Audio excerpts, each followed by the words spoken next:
My name is Callie. My name is Amelie, and this is DGS Action News.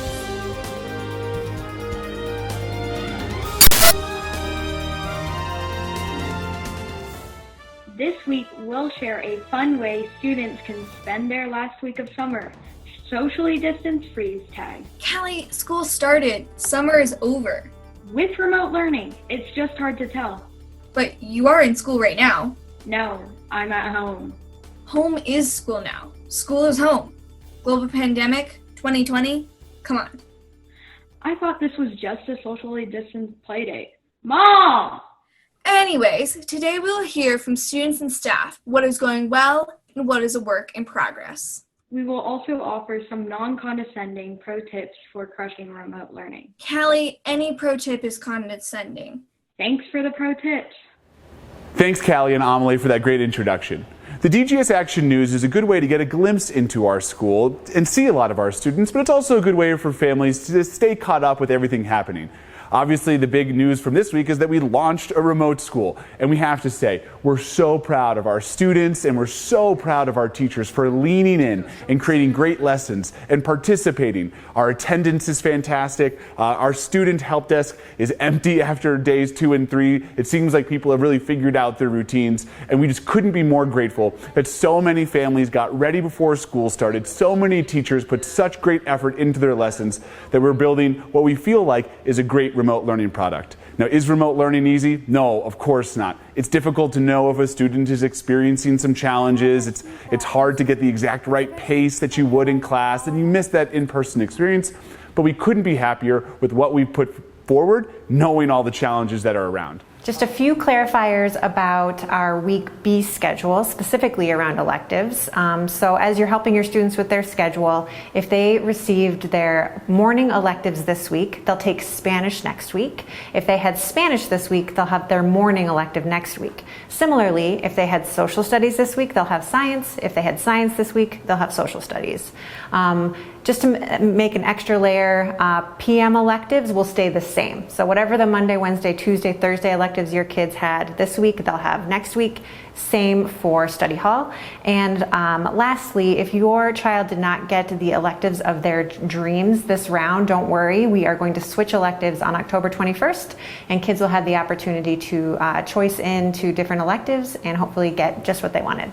As we move into week 2 for remote learning, some of our systems are going to start to evolve in our school. One of the first things that families should know is that as we are moving into week 2 and a lot of teachers have handled the orientation aspect of their class, you're going to start to see work completion grades in Parent Portal on Friday, September 4th.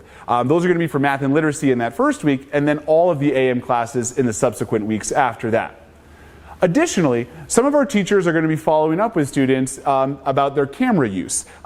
In our registration form, families were able to identify if students can choose to turn their camera off and on, if parents want to be notified, or if the family expects that the students keep their camera on. I think what we found is that a lot of students are a little bit more engaged when they are visibly part of the conversation, and that's a great way for a student to excel in remote learning.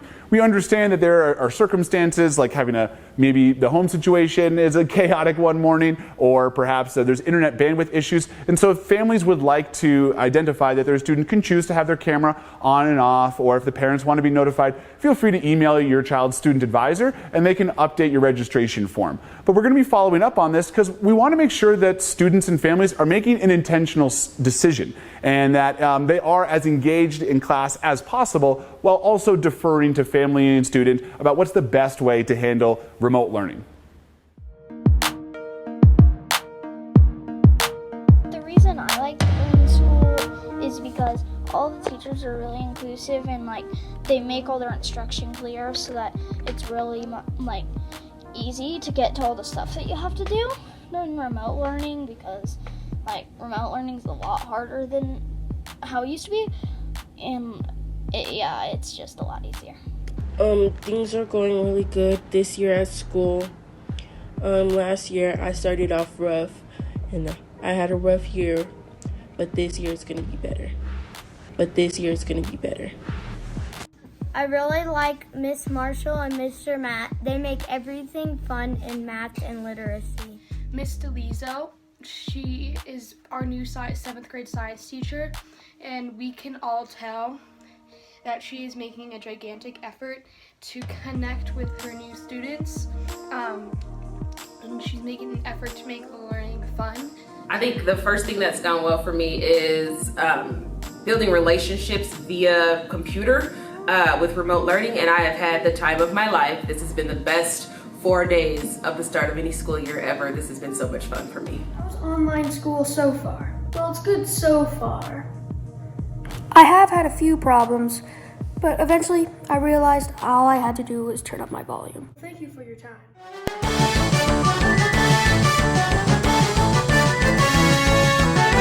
Don't funk your teacher by synchronizing a Zoom glitch. Wait, why is everyone is it Zoom crashed on me again? This is getting ridiculous. Animals cannot attend class.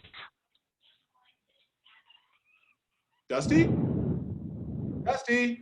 Business on top, casual on bottom. And use the mute button wisely. Let it go. Let it go. Oh, sorry. I thought my mic was off. All right, nice job, students. So just go ahead and enter that into your Google form, which I dropped. Oh my gosh, Mr. Jaquette is so full of good ideas. Hey. You need to use the mute button properly, sir, and I am full of good ideas.